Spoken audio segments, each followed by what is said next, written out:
mantener el calcio en forma adecuada, mantener niveles de agua, glicemia, el VIG adecuado, evitar en lo posible la hiperglicemia y la hipoglicemia. Las convulsiones pueden ustedes manejarlas rápidamente. En los recién nacidos utilizamos fenobarbital como primera elección, ¿no? Con una dosis de carga de 20 miligramos por kilo día, y pueden dejar dosis de mantenimiento entre 3 a 5 miligramos por kilo día. Entonces el medicamento para las convulsiones de elección es el fenobarbital.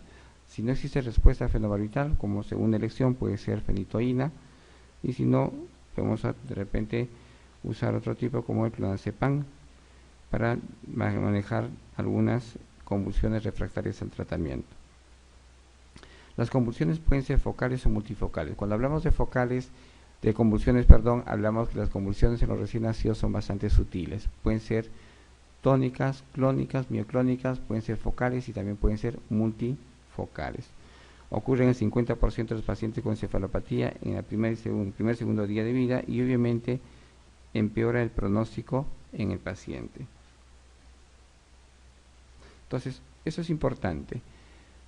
No todo paciente con encefalopatía hiposisquémica va a recibir un anticonvulsivante. No le podemos dar por si acaso su fenobarbital.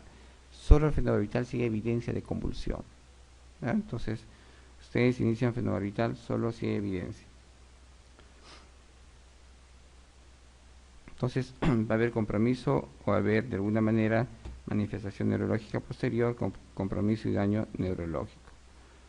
El edema cerebral, que debe ser controlado, eviten en lo posible el incremento de volumen. Si ustedes incrementan el volumen, incrementan el riesgo de edema cerebral. Mantenga volúmenes adecuados. De repente un paciente con asfixia, no pasar de 70 cc por kilo el primer día y subir en forma progresiva de acuerdo a su balance. Incrementan ustedes el volumen, incrementan el riesgo de edema cerebral. Evitar el SHIHAD, ¿no? Que eso es importante, que puede haber manifestación, puede haber hiponatremia, puede haber hiposmolaridad, ¿no? Con manifestaciones en la orina. Y recuperen rápidamente o modifiquen rápidamente la presión arterial. Entonces, ¿qué hacemos en los pacientes con encefalopatía hiposisquémica? Disminuimos los factores de riesgo para la segunda etapa de lesión. Y una de estas es la hipotermia. Al disminuir el metabolismo, al disminuir o bajar la temperatura, disminuimos la injuria y la presencia de radicales libres. ¿Cuándo hacerlo? ¿Cuándo utilizar la hipotermia? En el periodo de ventana. Inmediatamente al evento, en esas primeras 6 horas, se debe realizar el tratamiento con hipotermia. Entonces lo que hace es disminuir el consumo de oxígeno, suprime la actividad citotóxica de algunos mediadores o activadores excitadores, inhibe la actividad de la sintetasa de óxido nítrico, o nitroso, disminuye el nivel de la interleucina 1 y disminuye la liberación de citotoxinas que son responsables de lesión neurológica. Suprime, y eso es importante, la apoptosis, y eso es lo que queremos llevar. La finalidad es disminuir la lesión neurológica por apoptosis. Entonces podemos usar cascos para bajar la temperatura o podemos usar mantas térmicas para bajar la temperatura. Entonces la hipotermia leve es tratar de bajar la temperatura de 1 a 3 grados. Entonces funciona en las primeras horas, los primeros minutos, ¿no? O podemos utilizar hipotermia prolongada durante 72 horas. Entonces bajamos aún más la temperatura, podemos bajar entre 4 a 6 grados la temperatura y de alguna manera el paciente mejora o recupera la parte neurológica. Es evidente la recuperación en los pacientes con encefalopatía por la hipotermia. ¿En quiénes usamos la hipotermia? La hipotermia usamos en bebés que tengan encefalopatía de moderada a severa. No usamos hipotermia en niños con encefalopatía leve. Y algo muy importante como criterio para el uso de hipotermia es neonatos por encima de 34 semanas. No podemos usar hipotermia en prematuros o menores de 34 semanas.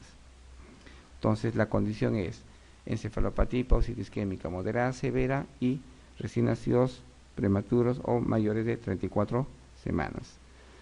Indicadores de mal pronóstico son la asfixia grave y prolongada, estadios 3 de Sarnat, convulsiones al inicio. Si hay una convulsión precoz incrementa la severidad y el pronóstico es malo. Insuficiencia cardiorrespiratoria, examen neurológico normal al 7º día. Si el niño no despierta hasta el 7º día, el pronóstico es malo. Entonces, ¿qué hacemos? Aquí evaluamos nosotros en el paciente con encefalopatía el estado de alerta. El paciente con encefalopatía modifica su estado de alerta. puede haber modificaciones de alerta, puede haber manifestaciones como convulsiones y también puede haber manifestaciones o lesiones a nivel del tronco encefálico. Entonces nosotros vamos a evaluar al paciente con encefalopatía, evaluamos el sensorio de acuerdo al estado de alerta. Si no despierta, cuanto más tiempo está dormido el paciente, mayor daño neurológico y peor pronóstico. Vamos a ver, evaluamos el electroencefalograma. Cuando continúa alterado el electroencefalograma hasta el 7.º día, el pronóstico es malo. Y obviamente la resonancia, que es el estudio de imagen ideal con la extensión de lesión neurológica. Entonces, la neuroimagen, lo ideal para hacer pronóstico, la resonancia magnética. El electroencefalograma, que también es un instrumento que nos ayuda bastante para ver si hay modificaciones en los voltajes o en las ondas. Entonces, un patrón continuo o discontinuo de voltaje normal de alguna manera descarta la lesión neurológica y nos tranquiliza un poco, y probablemente sea un paciente con encefalopatía leve. La recuperación precoz o la modificación del electroencefalograma en las 36 primeras horas también mejora el pronóstico, pero la persistencia después de las 72 horas, después de los 7 días, empeora el pronóstico. ¿Qué vamos a encontrar? En electroencefalogramas con voltaje bajo, con patrón de salvasupresión, o electroencefalogramas planos. Entonces, el pronóstico será de acuerdo a la severidad. La mortalidad y las secuelas neurológicas se dan cuanto más severa o más lesión neurológica tenga. Entonces, en los bebés con encefalopatía leve, la muerte es 0%, las secuelas generalmente no se observan. En las moderadas, la muerte es en un 6% y las secuelas en 35%. Y como pueden ver, en todos los pacientes con encefalopatía hipóxica isquémica severa va a haber secuela, ¿ya? Y la mortalidad se incrementa. Y las secuelas que nosotros observamos, la parálisis cerebral, retardo mental, pueden ser pacientes con epilepsia asociados a sordera y ceguera. De ahí la importancia de hacer el seguimiento a estos pacientes, no solo evaluación neurológica, sino también evaluación y descartar sordera con potenciales evocados auditivos. Podemos iniciar a los 3 meses, 6 meses, hasta el año para descartar sordera. De la misma forma, hacemos potenciales evocados visuales para ver si hay alteraciones, ¿no?, del cerebro hacia las células ópticas. Entonces, evaluación de desarrollo, que es otro gráfico que también lo pueden ver ustedes. ¿Por qué se incrementa o por qué incrementamos el VIG? Los pacientes con injuria pueden hacer dos manifestaciones. La injuria o el estrés en el neonato puede producir catecolaminas e incrementar el riesgo de hiperglicemia. Pero también los pacientes que presentan un evento hipóxico isquémico consumen rápidamente, ¿no?, sus depósitos de energía, en este caso el glucógeno y la glucosa que se encuentran. Entonces, ¿qué tienen que hacer ustedes? Monitorizar. Entonces, hemos mencionado que existe en el primer evento, en la primera etapa o en la primera parte de la injuria cerebral, se va a producir consumo de la energía, en este caso glucosa, fosfocreatinina y el ATP. Entonces, responsable de la fosforilación oxidativa es la glucosa. Si no hay glucosa, no hay respiración aeróbica. Entonces, rápidamente se puede depletar por disminución de flujo, y si ustedes recuerdan la diapositiva, se consume rápidamente la glucosa en el cerebro, ¿no? Gran porcentaje de la glucosa, casi el 60% de la glucosa, lo metaboliza el cerebro. Entonces, en cualquier evento hipóxico isquémico se consume rápidamente. Entonces, traten de asegurar un VIG adecuado. Entonces, no siempre se va a manifestar el niño con encefalopatía con hipoglicemia. Si es un evento hipóxico no muy severo, que puede ser leve a moderado, en lugar de haber hipoglicemia puede haber hiperglicemia. Entonces, puede ser por acción de las catecolaminas, no hay mucha depresión de la glucosa y más bien estimularse endógenamente la glucosa. Entonces, en los bebés con encefalopatía hipóxica isquémica severa sí puede haber depresión de glucosa por el consumo rápido a nivel del sistema nervioso central. Entonces, de ahí la necesidad de repente de mantener VIGs que sean adecuados para el metabolismo aeróbico. Bien, la hemorragia intraventricular es una patología propia de prematuros. Ya hemos mencionado en varias oportunidades cómo se produce la hemorragia intraventricular. Entonces, esa sigue siendo una patología que crea o que nos trae muchos problemas en los prematuros. Entonces, hemos tratado de mejorar las condiciones de los prematuros, el manejo de los prematuros, pero persiste todavía la incidencia alta de hemorragia intraventricular. Quizás porque nosotros tenemos ahora prematuros más chiquitos, y esos prematuros chiquitos de alguna manera tienen el pronóstico, algunos favorables y otros no favorables neurológicamente. ¿qué hacemos? Incrementa la sobrevida de los prematuros extremos y esto incrementa la incidencia de hemorragia intraventricular. Entonces, casi todos los estudios concluyen que todavía tenemos hemorragia intraventricular en un porcentaje bastante alto en los prematuros menores de 1.500 gramos, llegando incluso en algunos lugares hasta 20 o 30%. Entonces, cuando hablamos de hemorragia intraventricular, hablamos de la matriz germinal. Entonces, para recordar, ya lo hemos comentado, la matriz germinal está localizada en la parte anterior de los ventrículos laterales. Localización es subependimaria. Está en la parte anterior, en la cabeza del núcleo caudado. Entonces, ¿qué tiene peculiar? Y hemos comentado también las características vasculares de la matriz germinal. Una matriz germinal con vasos que tienen endotelios bastante distintos y frágiles a los cambios de flujo sanguíneo. Entonces, es una estructura embrionaria que está localizada por debajo del cuerno anterior, los ventrículos laterales, ¿no? Y la parte lateral posterior del foramen de Monro. Entonces, zona situada entre los ventrículos laterales, cerca de la cabeza del núcleo caudado, ¿no? Se produce el desarrollo neuronal que involuciona, como hemos mencionado, entre las 34 y 36 semanas. Recuerden que la matriz germinal es responsable de la producción de muchas células y de la maduración neuronal. Es responsable de la formación de las células gliales y la responsable de la maduración que concluyen unas células hasta las 20 semanas y continúa la maduración incluso hasta después del nacimiento. Entonces el cerebro crece hasta los 5 años, pero la matriz germinal involuciona, recuerden, a las 36 semanas. No hay matriz germinal después de las 36 semanas, de ahí que los recién nacidos atérminos no pueden tener hemorragia intraventricular. Los atérminos pueden tener hemorragia de plexo coroideo, pero no de la matriz germinal. Entonces, en el segundo y tercer trimestre del embarazo puede haber incluso a nivel de la matriz germinal elaboración de axones corticales, arborización dendrítica, y la importancia de mantener indemne este grupo celular. Entonces puede haber proliferación glial, que es lo que hemos comentado, ¿no? Se realiza la división de los glioblastos y la diferenciación, ¿no? Hasta las 32 semanas, eso es importante. Entonces, la matriz germinal es un grupo celular que de alguna manera es responsable de la maduración del sistema nervioso central y la responsable de la producción de células de la maduración celular. Entonces, en un evento hipóxico, que ya lo hemos mencionado, se produce alteraciones a nivel del flujo sanguíneo cerebral. Entonces, las modificaciones sean incrementando el flujo o inicialmente disminuyendo el flujo y luego incrementando el flujo. Esas modificaciones hacen que las células del endotelio vascular rápidamente se puedan romper y producir el sangrado. Hay ruptura de vasos, alteración de la barrera hematoencefálica, que se da rápidamente en los prematuros. Entonces, ¿qué es peculiar en la vascularización de la matriz germinal?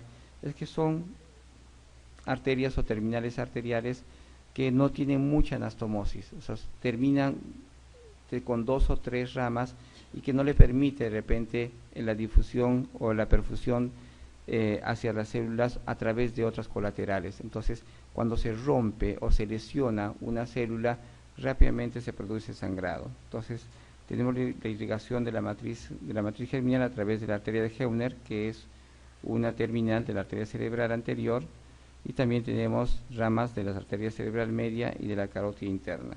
Entonces, no hay muchas colaterales, si ustedes observan, no hay muchas colaterales y rápidamente se puede producir la lesión neurológica, la lesión endotelial con el consiguiente sangrado. Entonces, para que se produzca lesión a nivel de la matriz debe haber factores intravasculares, factores vasculares y extravasculares. Los factores vasculares, obviamente, es la anatomía o la forma que tienen esas células endoteliales en la matriz germinal. Son bastante frágiles, no tienen una matriz germinativa, es bastante inmadura, no contienen o no tienen una lámina basal que es responsable de darle soporte al endotelio vascular. El área vascular es bastante grande, no hay colaterales, el proceso de remodelación vascular no está muy maduro en la matriz germinal y obviamente la vulnerabilidad se da por eventos hipóxicos o cambios de flujo a este nivel. Factores extravasculares, incrementa el flujo cerebral, ¿no? Durante cualquier episodio de injuria como eventos hipóxicos isquémicos, y si ustedes leen esa diapositiva también se puede por cualquier ¿no?, modificación, como incluso la luz, los decibeles incrementados, la aspiración que se realiza por el personal de enfermería, el cambio, las modificaciones de posición, todo eso puede producir lesión de estas células endoteliales, incrementando el riesgo de sangrado. Entonces, de ahí la importancia de, cuando es un prematuro extremo, de alguna manera minimizar el movimiento. La manipulación es mínima en los prematuros. Entonces, no solo va a haber el cambio de flujo como causa de lesión de las células endoteliales, sino también todo lo que está alrededor, como la temperatura, los cambios de temperatura, la luz, incluso el incremento del volumen de los decibeles, o los movimientos, o lo que ustedes puedan hacer para de alguna manera manejar al prematuro. Factores intravasculares, incremento de la presión venosa central, déficit de la regulación del flujo de presión y alteraciones de la coagulación y plaquetas. Entonces, los niños prematuros lamentablemente no solo tienen inmaduro su sistema respiratorio, cardiovascular, sino también la parte hematológica. Va a haber trastornos de coagulación por alteraciones de las cascadas de la coagulación. Van a tener incremento de su TPT o incremento del TP, que rápidamente puede llevar a sangrado. Entonces, hay varios factores en el prematuro que incrementan no solo el cambio de flujo, sino también alteraciones de la coagulación que pueden incrementar el riesgo de hemorragia intraventricular. Cuando hay deficiencia de soporte vascular, ¿no?, actividad fibrinolítica, disminución de la presión tisular extravascular, incrementa también el riesgo de hemorragia.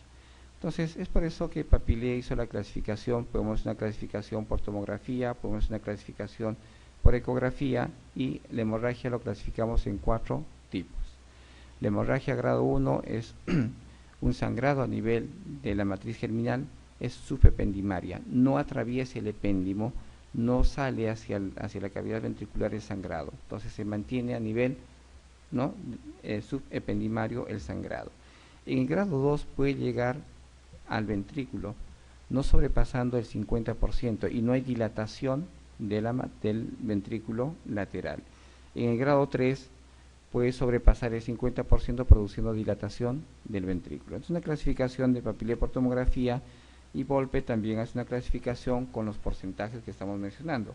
Y el grado 4 no es propiamente una hemorragia intraventricular. El grado 4 es una complicación, una manifestación severa de sangrado, que va a ser una hemorragia periventricular. Entonces, no es una hemorragia intraventricular, sino el sangrado está alrededor de los ventrículos laterales, obviamente con compromiso de la sustancia blanca. Entonces, Volpe hace su clasificación de la misma forma, pero viendo los porcentajes o la cantidad de sangre a nivel de las cavidades ventriculares. Entonces, no sé si se logra ver. Bien. Bien, este es un cerebrito donde vemos el corte coronal. Ahí vamos a ver. Bien, esta es una ecografía con un corte coronal. Se coge el transductor del ecógrafo, cogen ustedes justo en la fontanela y van a hacer un corte coronal. Lo que están viendo ustedes como negrito acá, como una zona poca ecogénica, es el cabum, no es el ventrículo. El cabum y los ventrículos laterales están justo a los costados. Entonces, cuando observamos un cerebro por una ecografía, vamos a ver algunas circunvoluciones. Este es un prematuro, probablemente de 28 a 30 semanas, se ven escasas circunvoluciones, se ve los ventrículos laterales en el corte lateral, y de alguna manera, como reparo anatómico, es el cabum para hacer un corte justo medial. Entonces, si ustedes ven el cabum en el corte sagital, estamos haciendo un corte medial, coronal. Entonces, observamos otra ecografía. Este es el cabum, los ventrículos laterales que están a los costados. Este es el cuerpo calloso y algunas circunvoluciones que nosotros podemos ver, que no es muy notorio en los prematuros. La parte posterior, la cisterna magna. Y este es un corte sagital. Entonces, para poder observar un sangrado, una hemorragia intraventricular, quizás el corte sagital sea el mejor. Se evidencia mejor el sangrado en el corte sagital. Entonces vamos a poder ver, este es un corte sagital derecho. Entonces vemos este es el ventrículo lateral, y por debajo del ventrículo lateral vamos a ver la matriz germinal. Entonces se ve también acá la matriz germinal, un corte sagital, pero este es un corte sagital medial. Entonces es diferente a este, es casi medial el corte. Vamos a ver ese acá, que es, perdón, este es medial y este es ya lateral. Cuando hacen ustedes, cogen el transductor en forma sagital, van a cortar la parte media. Y un reparo anatómico de la parte media es coger el cabum, perdón, este es el cabum, lo que veíamos en el corte anterior, esta parte. Eso es lo que ustedes están viendo en la parte media, es todo esto. ¿Ya? Entonces este es el cabum, los tálamos están a los costados, no ven tálamo en el corte medial, y lo que ven es esta parte, una imagen que de alguna manera es un reparo que nos puede ayudar, como 3 lomos, le llamamos en la imagen de dama para darnos cuenta. Si ustedes ven la cabeza, el tronco y la parte de la falda, es una imagen de dama que nos de alguna manera nos delimita o nos puede orientar para coger la parte medial. Y este es el corte lateral. Entonces cogemos el transductor, llevamos hacia la parte lateral y vamos a ver el ventrículo lateral. El ventrículo lateral es esa parte negrita que ustedes ven, la parte hipocogénica. Y debajo de la parte hipocogénica ven ustedes como un triángulo, que es perdón, la matriz germinal. Entonces, el epéndimo es todo lo que cubre el ventrículo. Y por debajo del epéndimo está la matriz germinal, donde se localiza en la parte anterior, ¿no?, del ventrículo lateral, a nivel de la cabeza del núcleo caudado. Entonces, justo en la parte lateral vamos a poder ver los tálamos. Este es un tálamo, ¿no? Es el tálamo, si este es derecho, este es el tálamo derecho. Y si ustedes observan, son las circunvoluciones. Esto más o menos me orienta a pensar que este es un prematuro entre 28 a 30 semanas. Y por atrás hay una imagen hiperecogénica bien marcada. Ese es el plexo coroideo, que es una zona bastante vascularizada. Entonces, si ustedes observan sangrado a nivel del ventrículo, en el recién nacido a término es sangrado de plexo coroideo, de acá, ¿ya? Pero no sangrado de la matriz germinal. Entonces, la matriz germinal es propio, el sangrado de la matriz germinal es propio del prematuro, no del a término. Y si ustedes evidencian sangrado en el ventrículo, probablemente sea del plexo coroideo, ¿ya? Entonces este es otro corte. Pueden ustedes observar el ventrículo lateral, la parte subependimaria y la matriz germinal está acá. Y posterior a la matriz germinal está el plexo coroideo. Ese es otro corte coronal, ¿no? Ustedes recuerdan la primera diapositiva y ustedes ven una imagen hiperecogénica, ¿no? Es justo la imagen hiperecogénica, ¿no?, que se dirige a la matriz germinal. Y acá hay un puntito blanco que es el sangrado, la hemorragia intraventricular. ¿Qué grado? ¿Qué grado es? Cuando se encuentra localizado a nivel de la matriz germinal. Grado 1. Entonces observen ustedes una hemorragia acá también una zona hiperecogénica, una hemorragia intraventricular grado 1. Entonces hemos mencionado que la mejor forma, esta no es una buena fotografía para ver, la mejor forma de ver las hemorragias es con el corte sagital, ¿ya? Entonces no es muy buena para que puedan ver. Acá hay una imagen hiperecogénica, vamos a ver otra, y este es 2. Entonces ustedes observan el corte sagital, la matriz germinal está acá, hay una zona hiperecogénica a nivel de la matriz germinal en la parte anterior, y no solo se ve el sangrado, la imagen hiperecogénica en la matriz germinal, también se ve dentro del ventrículo. Pero observamos que el sangrado no dilata el ventrículo, entonces se encuentra dentro del ventrículo pero no está dilatando, y lo que vemos acá atrás es el plexo coroideo. Entonces, si no dilata el ventrículo, hablamos de hemorragia intraventricular grado 2.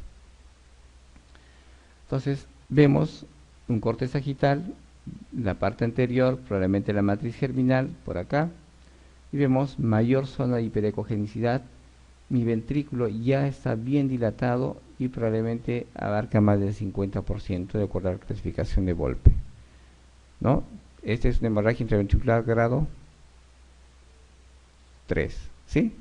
Muy bien. Entonces, ¿qué vemos acá? Vemos dilatación ventricular, vemos que no solo hay sangrado en el corte coronal, no solo vemos que hay sangrado a nivel del ventrículo, sino también alrededor del ventrículo. Entonces hay compromiso, hay una zona hiperecogénica a nivel periventricular, a nivel de la sustancia blanca. Observamos de la misma forma acá.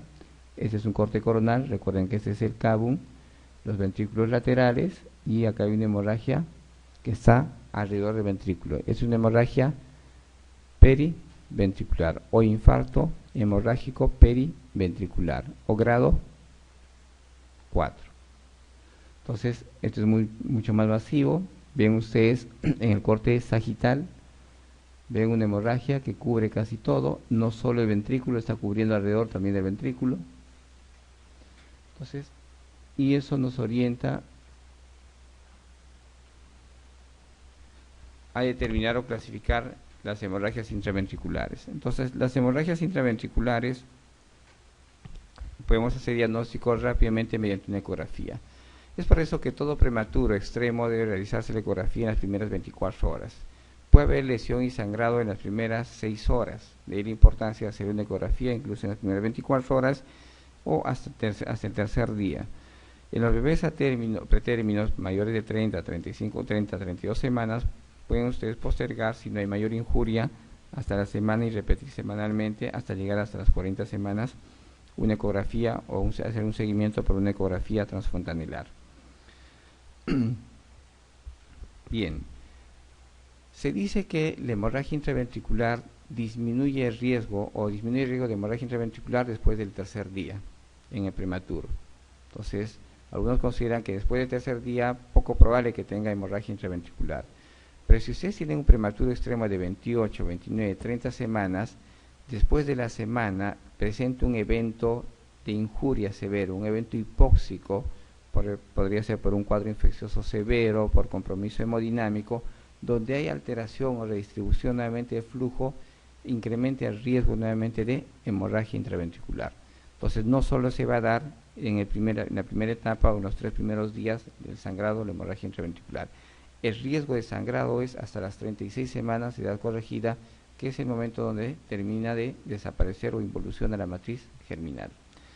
Entonces, algo que también deben observar ustedes y hacer seguimiento, no solo es la hemorragia. Después de la hemorragia, después de la lesión celular, vamos a tener lesión o manifestación de la sustancia blanca, que es la leucomalacia periventricular.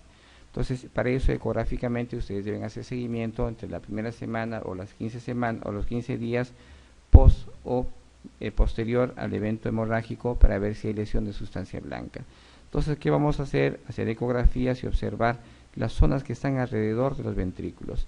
Las zonas con mayor compromiso son las zonas posteriores, las zonas mediales y las zonas anteriores, los ventrículos laterales. Es la zona con mayor compromiso, mayor lesión en la hemorragia, en la leucomalacia periventricular. Como vemos, la leucomalacia se ven como imágenes hiperecogénicas alrededor del ventrículo. Vamos a ver si este es el ventrículo, vamos a ver acá, si este es el ventrículo lateral, tanto derecho e izquierdo, entonces las lesiones, las leucomalacias periventriculares van a estar alrededor del ventrículo lateral. Entonces veremos imágenes hiperecogénicas en la parte posterior occipital, en la parte medial o en la parte anterior. Entonces las imágenes son hiperecogénicas parecidas o más intensas a la del plexo coroideo. Entonces el plexo coroideo, recuerden siempre que es hiperecogénico, es sangre, son vasos sanguíneos, sangre, van a ver de color casi blanco. Si las imágenes son más intensas a la del plexo coroideo, probablemente sea una leucomalacia periventricular. Y esa leucomalacia periventricular puede inicialmente manifestarse con imágenes quísticas y luego confluir y formar quistes gigantes con lesión de la sustancia blanca.